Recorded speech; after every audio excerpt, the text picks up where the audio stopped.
düşünýäňmi söýgi diýmegiň manasyna, sen şodaýanmy ýalanyň awsyna, sen etmeşiňden bu ýol arasyna galmakdan gorkan okun biri baryň alyşyna. Men görmäsem o görýär, men bilmäsem o bilýär, men diýmäsem ilýär, men meňdesem bire, men ýaşamagyny seslik rumsumluk ýerde galasym gelýär, men ýaşamagyny seslik ýaşaýyş bolsa meniň ölesim gelýär. Yumdum gözümü, yürek oraya kaslanma, gömdüm meni. Dirkem yerin aslına dım gürlendi. Barına mennelek sen hakkay soğudum belki de, başıma sen gelin belade. Yumdum gözümü, gömdüm beni. Dım gürlendi.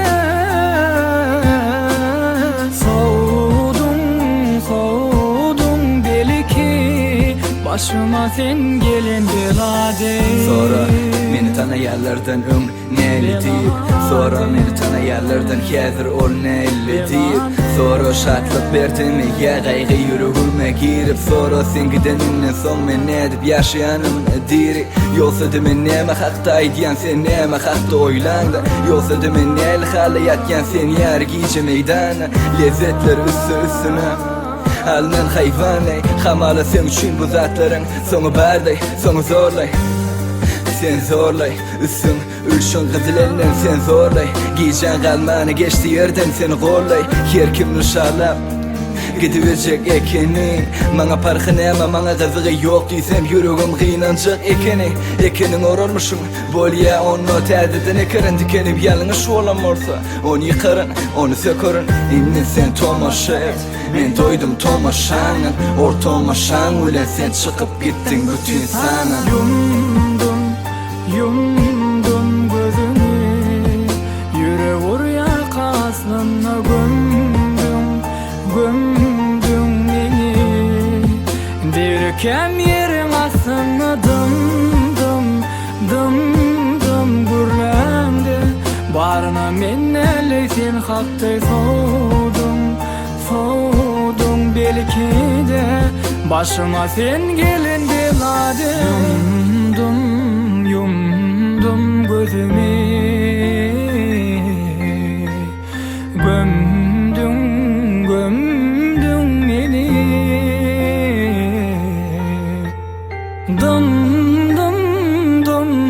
Dım gürlendi. Soğudum belki, başıma sen gelin belade. Yumdum gözümü, Yürek oraya kaslanma, gömdüm beni. dirkem yerin asyna, Dım gürlendi. barına mennelle sen hakdy. Soğudum belki, Başıma sen gelin belade, başıma sen gelin belade.